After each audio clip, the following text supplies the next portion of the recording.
Bom, olá a todos e a todas. Essa entrevista é parte de uma série de entrevistas com personalidades israelenses que organiza o Centro de Estudos Judaicos da USP com a Academia Judaica e o Grupo dos Bogrei Chazit do ano 73. E hoje a gente tem a honra e o privilégio de receber aqui a Dani Dayan. Dani Dayan, que é o presidente do Yad Vashem, que é o Centro Mundial de Memória do Holocausto. No campo da diplomacia, ele já ocupou o cargo de cônsul-geral de Israel em Nova York, também atuou em diversas outras funções importantes, como o Conselho Consultivo do Nefesh Benefesh e outras funções, mas tem uma aqui de extrema importância que ele acaba de assumir há pouco mais de um mês. Israel assumiu a presidência da Aliança Internacional para a Memória do Holocausto, e no dia 3 de março deste ano, substituindo o Reino Unido, Israel assume esse papel neste ano, até fevereiro de 2026, e Dani Dayan assume a presidência em representação de Israel. Então, nós temos aqui uma combinação de fatores que tornam mais relevante ainda essa entrevista, dada as posições que o Dani hoje assume e representa. E essa entrevista vai ser conduzida por duas mulheres fabulosas. A professora Suzana Chwarts é a diretora do Centro de Estudos Judaicos da USP, de formação é arqueóloga bíblica pela Universidade Hebraica de Jerusalém. Também estudou letras clássicas e culturas do Oriente Médio Antigo e jornalismo político na Universidade de Tel Aviv. O seu doutorado foi obtido no programa de Língua, Literatura e Cultura Judaica da USP, que é a universidade na qual ela leciona desde 2004 e assumiu a função de professora associada livre-docente em 2012, a função que ela exerce até o momento. E também temos conosco a doutora Clarita Maia, que é consultora legislativa do Senado Federal aqui no Brasil, na área de relações internacionais. Ela é doutora em Direito Internacional pela Universidade de São Paulo, especialista em Direito Internacional de Conflitos Armados pela Universidade de Brasília e também a Universidade de Bochum, na Alemanha, presidente da Comissão de Relações Internacionais da OAB do Brasil, na seccional do Distrito Federal, e da nossa parte, o nosso orgulho, que é membro ativa da Havurá de Direito e Judaísmo da Academia Judaica, que é um coletivo no qual ela, neste momento, ela está como representante nesse diálogo. Então, eu passo a palavra, depois dessas breves apresentações e dessa introdução, passo a palavra para a professora doutora Suzana Chwarts para dar início e conduzir essa entrevista junto com a querida Clarita. Thank you, Clarita, for the presentation. Thank you so much, Dani, to be with us in such a busy week, the busiest, I guess, and you took the time to talk to us. We deeply appreciate that. Many people around the world visited already Yad Vashem, but few people know the meaning and the origin of the biblical expression Yad Vashem, and why it was chosen to be the name of a world center for remembrance of Holocaust in Israel. Would you please explain to us this passage in Isaiah and how this name relates to the goals and to the achievements of Yad Vashem? Well, thank you so much, first of all, Rabbi Cohen, for your kind introduction, and to you, Professor Schwartz, for having me in this platform together with Tomer. It's really a privilege to be with you, and honor. Yes, as you said, the name Yad Vashem, which was not an obvious choice for the name for the memorial of the Holocaust, was chosen already Actually, the Yad Vashem law was legislated by the Knesset in 1953, but the name Yad Vashem was already suggested earlier in the 40s. And it's taken from a passage in Isaiah, as you said, to them I will give within my temple and its walls a memorial and a name. Yad Vashem, better than sons and daughters, I will give them an everlasting name that will endure forever. And it's not so important why exactly this name was chosen, as it is important the significance that we give it today.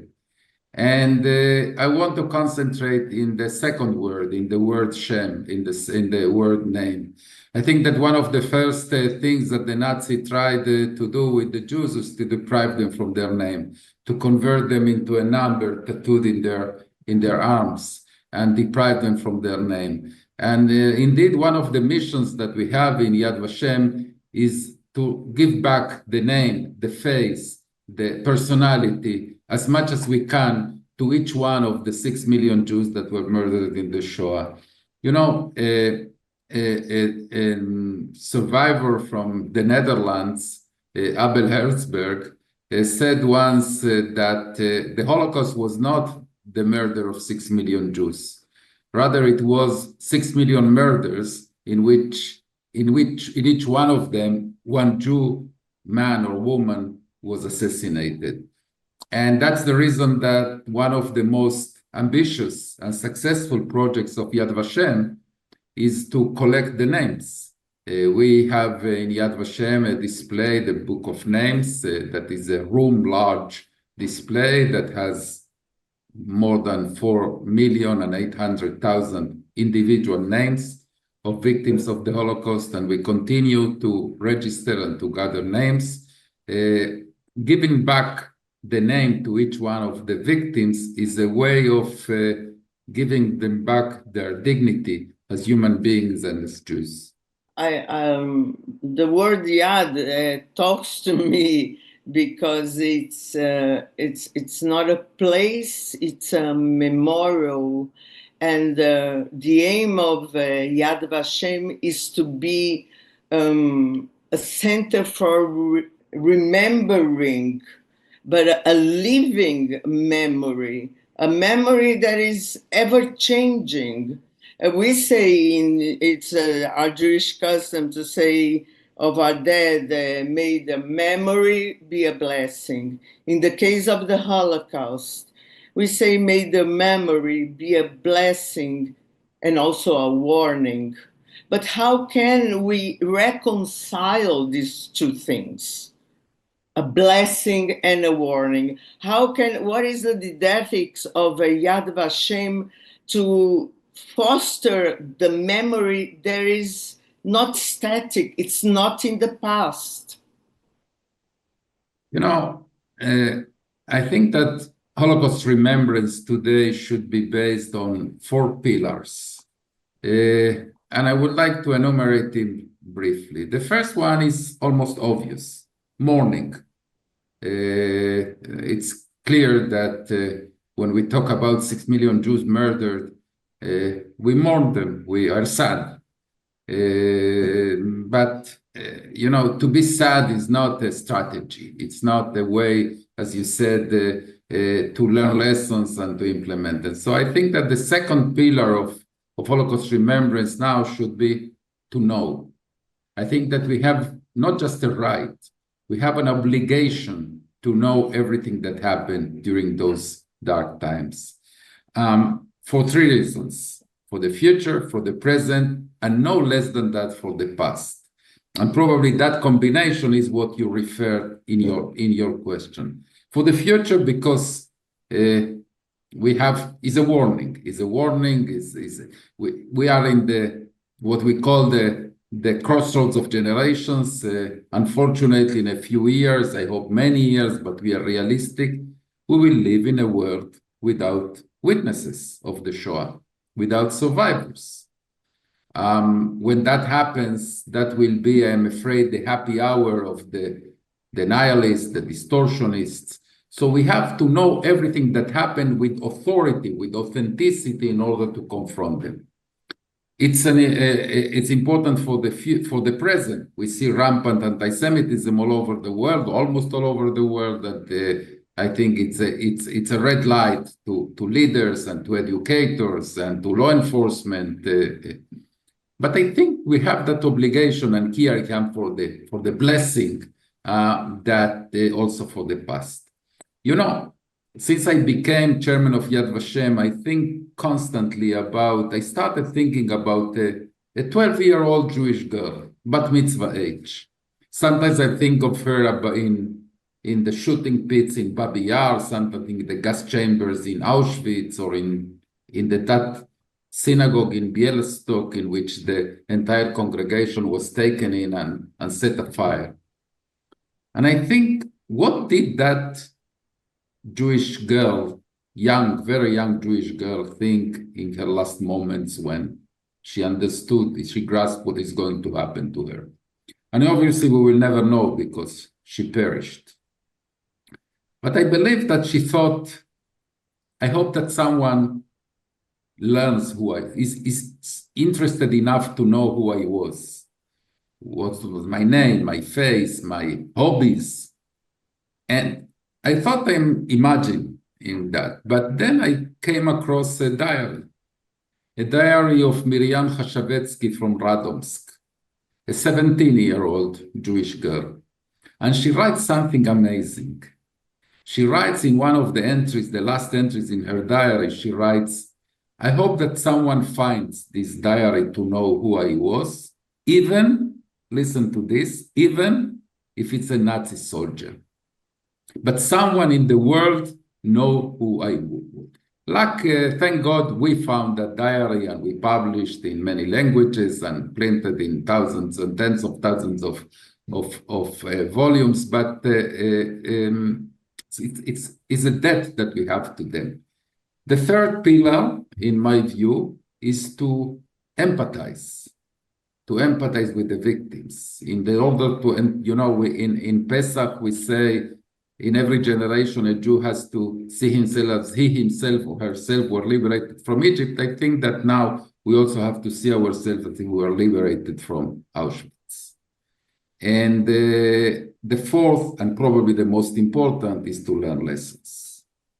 I am a believer that every lesson learned by a decent person is legitimate, even if sometimes the lessons are contradicting. I will give you a brief example. In Yad Vashem, there is something that is called the Council of Yad Vashem.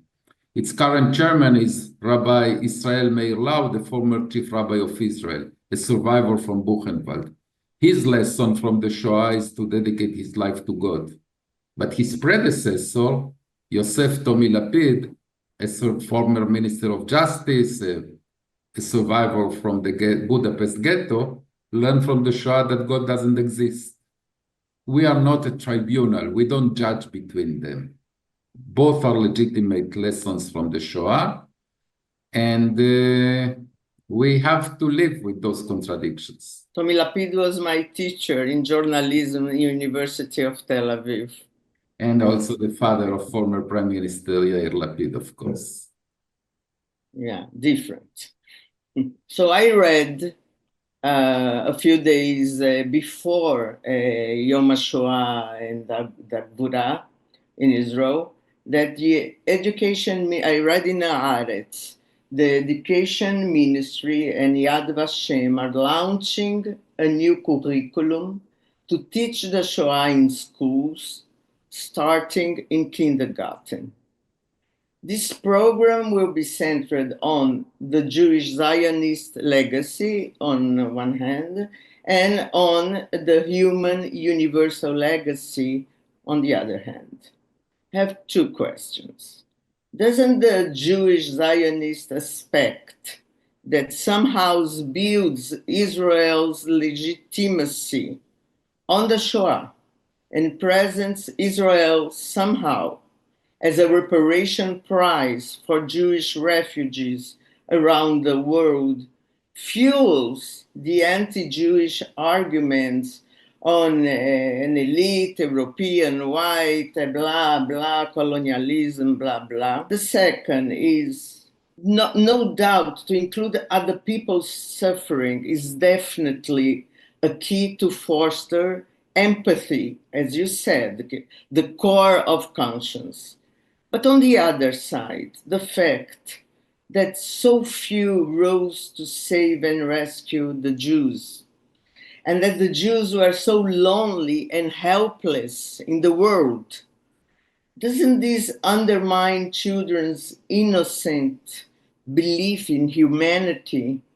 Doesn't Israeli children have not enough in their plate already? Well, a few things that are important for me to say. First of all, in Israel, we don't have the prerogative not to involve children in Shoah education because it's there. In Yom HaShoah, in Holocaust Remembrance Day, at 10 a.m. exactly, a siren is sound all over the country, all over the state. And if children know it's about the Shoah, what is the Shoah? You have to explain to them. It's not an option not to explain why the country comes to a standstill and Yom HaShoah at 10 in the morning. You spoke about the new curriculum. Actually, is a constant update of the curriculum that we do with the Ministry of Education. And yes, it's a challenge. It's a challenge, a big challenge, how to teach about the trauma without traumatizing the students, especially if they are children. I think that's the main challenge. That's one of the reasons, for instance, that we never, ever will use simulations. In the sense, I used earlier the word empathizing. I didn't use the word identifying. One of the core principles of our educational philosophy, of our pedagogical philosophy, is that you never enter Auschwitz. You look at Auschwitz from outside. That makes a huge difference in the pedagogical attitude that we use. And I think that the pedagogical philosophy that we developed in Yad Vashem, that my predecessors developed in Yad Vashem, is really outstanding in that sense that indeed tackles the challenge of educating about such a traumatic event without traumatizing. On the contrary, carving from that values like resilience, and yes, like not being a bystander from negative behaviors of others, you can teach how, you can educate how a decent human being should educate. But I want to take exception with something that you said, Professor Chwarts, and that is the reason of the creation of the State of Israel. We will never say that Israel is a reparation prize for the Shoah, because that's not true. That's not true. You know, actually, I remember that when President Joe Biden of the United States came to Yad Vashem in the summer of 2022, and I was his host, the first thing I told him when he came out, when we walked from his limousine to the Hall of Remembrance, in the Hall of Remembrance were waiting for him all the dignitaries of the State of Israel, I told him two things. The first thing I told him is, Mr. President, you should know that Israel was not established because of the Shoah. Israel was established in spite of the Shoah. Israel was established because a 2,000-year yearning to return, and because we fought for it. And we fought for our independence in the period in time in which the Jewish people was the weakest.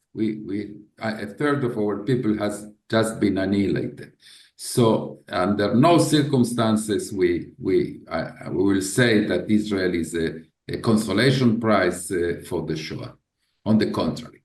The second thing I told the president is different. I told him, Mr. President, if you want to understand Israel, if you want to understand the Israeli society, if you want to understand the Israeli leadership, and if you want to understand the individual Israeli, you should know that the Shoah is always omnipresent in the back of our minds, as individuals, as in the collective. It's always there. And sometimes is the way to explain our behavior, our decisions, because the Shoah is always in our minds. In one way or another, it's always in our minds. And what about the helplessness of the Jewish people? You know, as a young student, I remember this disturbed me profoundly, because it was not part of my reality. It seems odd that we were in this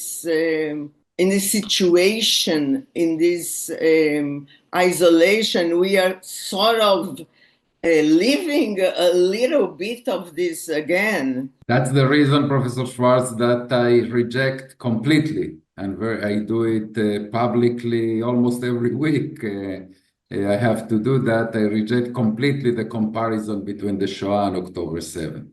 October 7th is not a continuation of the Shoah. October 7th is not the Shoah 2.0. Of course, there are similarities. The cruelty, the sadism, and even the intention. You know, the intention was genocidal. But the differences are huge, much greater than the similarities. And the main difference is what you just said. We are not helpless.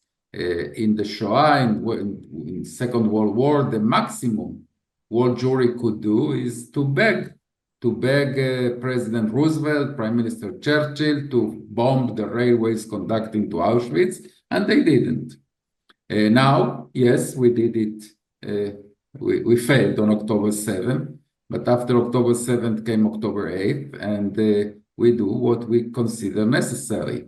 You know, I think, for instance, of the young soldiers that arrived first to the kibbutzim, or the first responders in the kibbutzim, what we call the kitot konenut. The heroism is, they were heroes, exactly or no less than Mordechai Anilevich in the Warsaw Ghetto. But the reason why they fought was different. In the ghettos, the Jews fought in order to die with dignity. In the kibbutzim, Jews fought in order to save lives. And that's a completely different thing. But I will tell you more than that. An additional reason why I think it's important to stress that October 7th and the Shoah are completely different things, and the October 7th is not the Shoah, a continuation of the Shoah, is because if we do that, we play into the hands of Hamas. What is terror? Terror is the attempt to terrorize the society, the population of your enemy. This is nothing that will terrorize us more, make us more scared than to believe that we are again in the ghettos or in the path that conduct to the gas chambers. That's the reason for which I did something that, I don't know, there are those that criticize me for doing that, but I criticized publicly our ambassador, Israel's ambassador to the United Nations, when he put on his lapel jacket, to his jacket lapel in the Security Council of the United Nations, a yellow star. I thought that's the wrong message. That's the red message of the Jews being at the mercy of others. What we should now display is exactly the opposite of a yellow star. Right. Yes. I'll ask, thank you so much, so important, the things you said. Please, Dr. Clarita will ask some questions. Mr. Dayan, it's a pleasure and an honor to meet you. In January this year, during the Franco-Brazilian colloquium on museum law, much was said and explored about the still irreplaceable capacity of museums to educate through information and also through the creation of empathy. But we have a very poor ecosystem of museums in Brazil. According to our National Register of Museums, Brazil has only 3,700 museums and only 3 museums of remembrance of the Holocaust. This scenario combined with the mediocrity of the teaching of history in Brazil, but around the world, something that was noted by Susan Eisenhower, the granddaughter of Dwight Eisenhower and the founding director of the Eisenhower Institute for Peace and Democracy, creates a state of alert not only in Brazil, but in the world. Education, by all its means, an antidote for misinformation, malinformation, disinformation, and political extremism, is not being adequately mastered. Are there any projects between the Yad Vashem and international institutions advocating for more appropriate teaching about the factors that led to the World War II and anti-Semitism, and also the importance of Zionism today, which is a legitimate plea for national autonomy for the Jewish people, turn it to be a bad word nowadays? If there are some projects, what would they be? If there is none, what are the paths ahead? Yes, when I came to Yad Vashem to chair Yad Vashem in August 2021, it was clear for me that we cannot remain an Israeli organization, an Israeli institution. We have to go global. And that's hard. We need a completely different magnitude of means and financial means and other means in order to do that, but I think it's important. And I will tell you, I visited Germany, Berlin in January 2022. It was my first ever visit to Germany. At a very young age, I decided never to visit Germany. But when I was invited by the president of the German parliament, I had a few sleepless nights, and I decided to go to break the vow, the vow that I made as a teenager. And the reason I did it is because I understood that by going, I strengthened memory. And indeed, I had extensive meetings with all the German leadership, including the president and the prime minister, Olaf Scholz. And I suggested to Olaf Scholz that we open the first educational center of Yad Vashem outside Israel in Germany, and he immediately agreed. And we are in the process of establishing an educational center of Yad Vashem in Germany.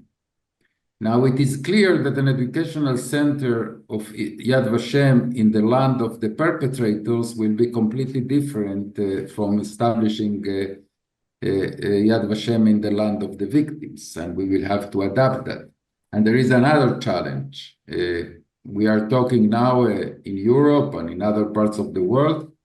We are talking about multicultural, multi-ethnic societies. That makes our task even harder. But we are determined to fulfill it. Germany is the first step, but we are already planning another one in Greece, and later probably we will come to the American continent. I'm not naive to believe that education is a cure for anti-Semitism. Law enforcement is also needed. But we have to concentrate on education because it's central to building a better world for the future. Now, you mentioned the vilification of Zionism all over the world. I know very well the United States universities. I was consul general in New York, and I spoke virtually in all the Ivy League universities in the East Coast. And also I have a daughter that was for 5 years a very active pro-Israel activist in Columbia University. When I heard what is happening in the universities after October 7th, I decided that I have to see it by myself. And I traveled to the US. I met the then president of Columbia University, then president of the University of Pennsylvania, and others. And I think that I told them that what they are doing now is even now is logistics, is where you can have a demonstration, where you cannot have a demonstration.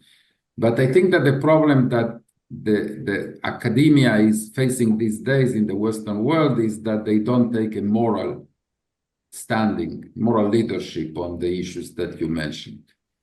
The question if is legitimate, I think that presidents of universities have to make a decision whether calls for the annihilation of the state of Israel are within the boundaries of the legitimate discourse in their universities. And till now, they are not making a decision, not this way and not the other way. And that is the disgrace. And until they don't make that decision, that calling for the elimination of the Jewish state is bigotry, is like racism, the deterioration of the universities will continue. I am sorry that they take now some measures because they are being pressured by the government by the administration of Donald Trump. It should come from their inner conviction, and unfortunately it doesn't. And I told the president of Columbia University, since then she resigned, but I told her that there was in Germany a famous university, the University of Heidelberg. In the 1920s, the University of Heidelberg was a beacon of liberalism. 10 years later, it gave the pseudo-academic backing to Adolf Hitler.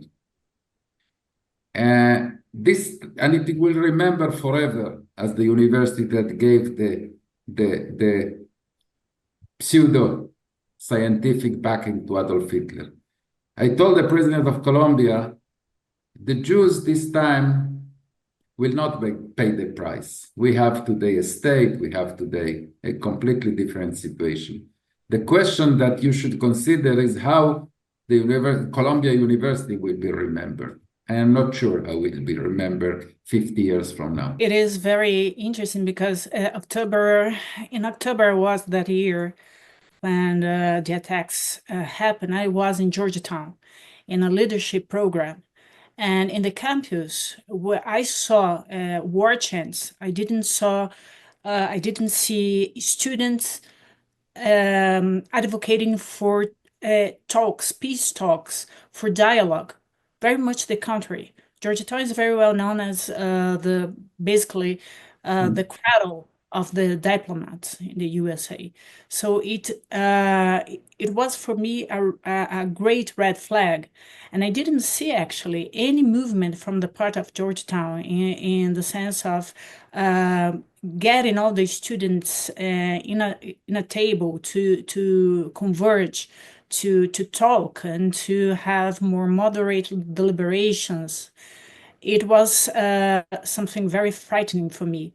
And what I saw actually was that there is a displacement between the agenda of the universities and the real power of this academic agenda to touch really the hearts and the behaviors of the students. It seems that those are two different separate things. In some senses, I am much more worried about the inciting professors, the inciting faculty than by the incited students. I think that what we are witnessing is that step by step, stone by stone, article by article, book by book, using pseudo-academic vocabulary, an academic theory or pseudo-academic theory that calls for the elimination of the Jewish state is being built. And the world, including academic leadership, is completely apathic to that. Completely, again, in the best case, they act like bystanders. And the Pavlovian response of the presidents of the universities was, well, First Amendment, freedom of speech, academic freedom. And I told the president of the University of Pennsylvania, Madam President, you know and I know that if a sociology professor in your university will write a book or an article calling to ostracize from society all the LGBTQ community, and he will explain it with academic terms, etc., he or she, that professor, will be fired the following day, and rightly so. But if he or she calls for the elimination of the Jewish state, good chances that he or she will be promoted. So the use of freedom of expression or academic freedom here is a lame excuse and not the truth. Mr. Dayan, I watched your interview to Deutsche Welle talking about your hard decision on finally visiting Germany after that vow. And talking about Germany, talking about nights without sleep.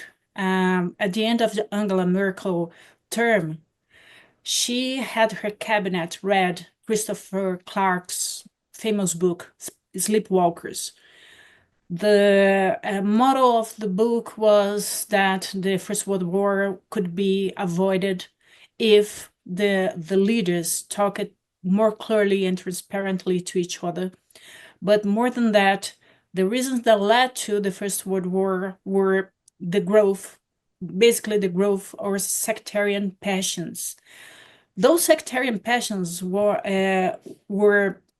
labeled as nationalism, which had anti-Semitism as an addendum. Germany is doing or trying to do its homework.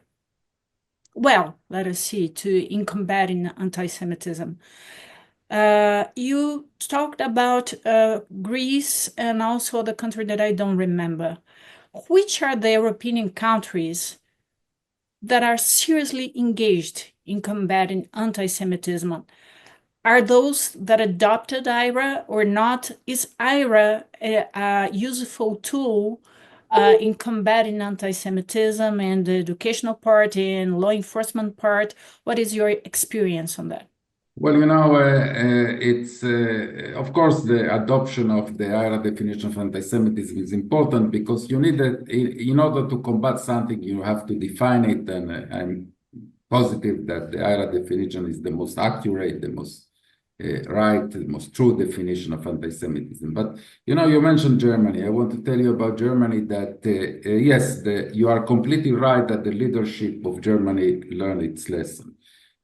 Actually, the first leader I had the privilege to host in Yad Vashem after I assumed my position as chairman was Angela Merkel in her last days as chancellor, as prime minister of Germany. And she made a point in coming to Yad Vashem. It was, I believe, her 6th or 7th visit to Yad Vashem, and she came for 3 hours. And it was a very emotional visit, and she had a very unusual request. She asked to be left alone without any escort, including security, for 15 minutes in the museum. We have no idea what she did. I assume she reflected, but it was very moving. But I also told her, and I told her successor, Olaf Scholz, and I told also who appears to be the next chancellor, Friedrich Merz, the leadership to say that and believe, not only to say it, say and believe the right things in that respect is important. But the real challenge is whether the beliefs of the leadership trickle down to the civil society. And I am not sure there is a huge success in Germany in that respect. We see the success of the AfD party, the extreme right with neo-Nazi roots and neo-Nazi sympathies in Germany, success in the last elections. They will not form a government, they will not be part of the government, but it was a very significant success, and it seems that the support for that party is growing. So that means that we are doing something wrong, and we should recalibrate our efforts. In Austria is an extremely interesting case. Austria was after the Second World War, after the Shoah, for decades, they had the I will use the Hebrew word, they had the chutzpah to define themselves as the first victims of Hitler, because they were annexed in 1938, but we all know that they were willingly annexed. Austria underwent an incredible process of coming to terms with its past, and today the leadership again acknowledged that Austria is perpetrator country no less than Germany. But we see different manifestations of what you said, Dr. Maia, in different countries. What we see, for instance, in many former Soviet Union, former members of the Soviet Union, like, for instance, in the Baltic states, in Lithuania, in Latvia, Estonia, Ukraine, is a glorification of war criminals that are considered national heroes because they killed Jews, but they also fought the communists later. So, and that's terrible. I said I had the opportunity to speak in the plenary of the Lithuanian parliament, and I said that an anti-Semite is an anti-Semite is an anti-Semite, and it cannot be an anti-Semite by otherwise a good person. No, especially if he's a butcher of Jews. We saw just last week in Latvia exoneration of a war criminal, infamous war criminal, that the file against him was closed, and that's very disturbing. We see in Russia, in the Russian Federation, going back to the old bad Soviet form of teaching, the Shoah, talking about Soviet citizens instead of talking about Jews, erasing the de-Judaization of the Holocaust. And we saw it even in Western Europe. In France, there was a presidential candidate that at some point had quite a significant support that spoke about, he claimed that the Vichy regime was benevolent toward the Jews, which is completely lie. So Holocaust distortion is rampant, and it is a form of anti-Semitism. It's I'm disconcerted by this review. I was more hopeful that the political elites of Europe were more aware of the risks of giving space to anti-Semitism. But leading to my That said, I must say that again, that in most countries in the leadership of the European Union, the president of the European Commission, Dr. von der Leyen, they are committed to fight anti-Semitism, but it's an uphill battle when you are talking about complex societies in their countries. Well, this leads me to the third question, that is, would it not be interesting to connect more openly the plea for combating anti-Semitism with something that is under the radar of many institutions, academia, that is the political extremism, political violence, political divisiveness, because all of this led to a component of racism and anti-Semitism. Scandinavian academicists are taking the lead of this kind of research, trying to calibrate this research with trying to understand and to project when political extremism will lead to civil war and even to world war. There are some important institutions dedicated to that. Wouldn't it be interesting to somehow connect more amply the combat of anti-Semitism to all these agendas, because they are congenial?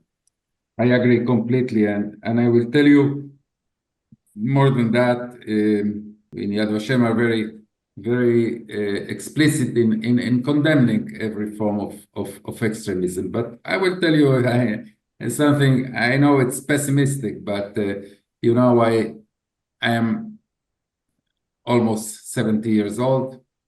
I think that in the last years, for the first time in my life, I am pessimistic towards the future of democracy. And the reason I am pessimistic or worried is exactly that is extremism. When each side of the political spectrum looks at its adversary, at its opponent, not only as an adversary or an opponent, but as an enemy. That if he wins an election, it will be catastrophic. It will be the end of the country.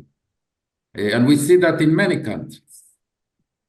That is a danger. Then you cannot allow to yourself to lose an election by any means.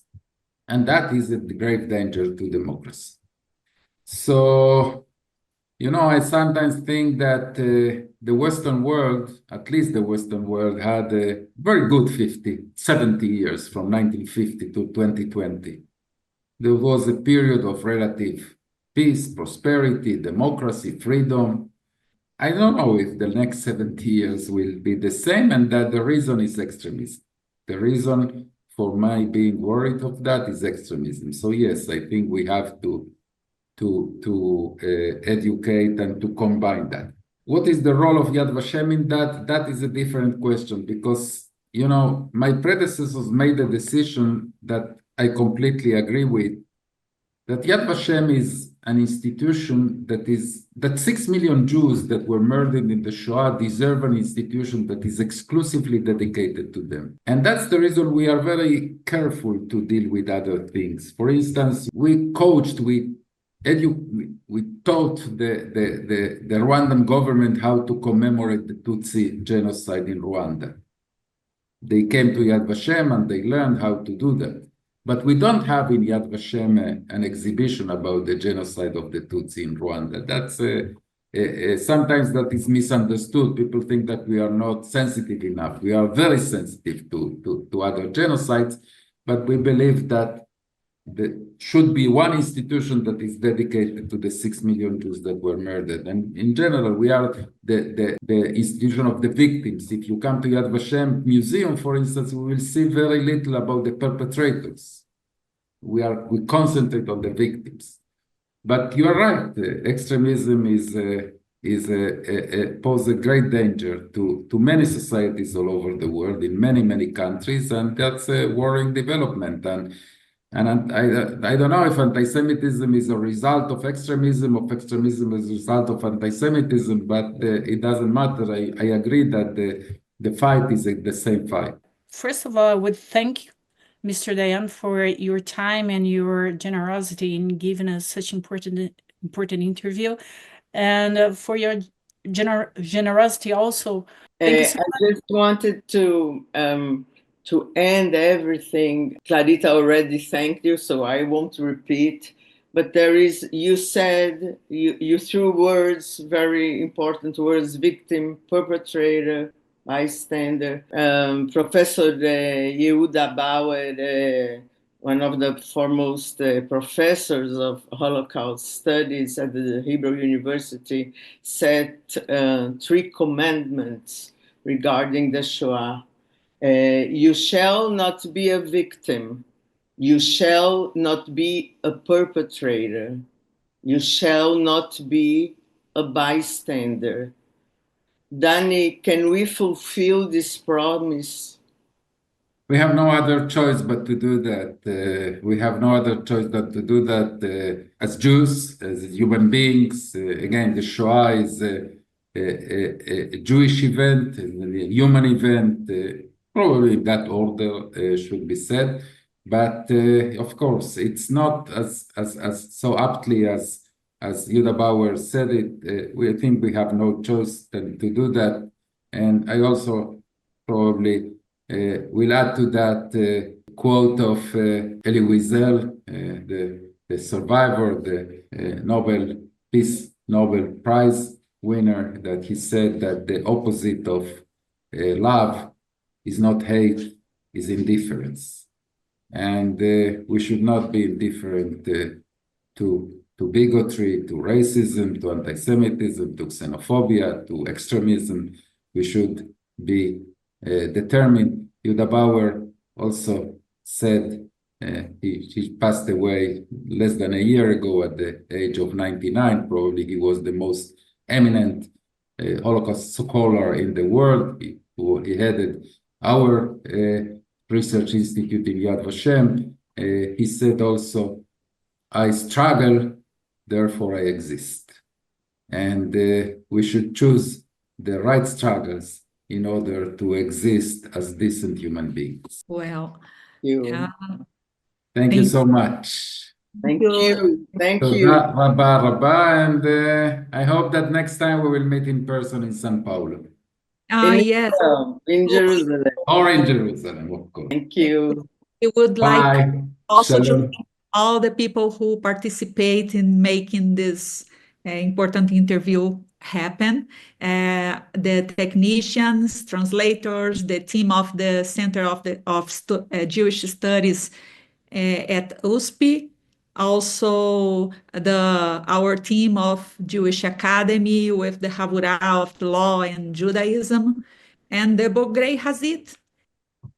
Shalom, Bye. shalom. See you soon. Shalom.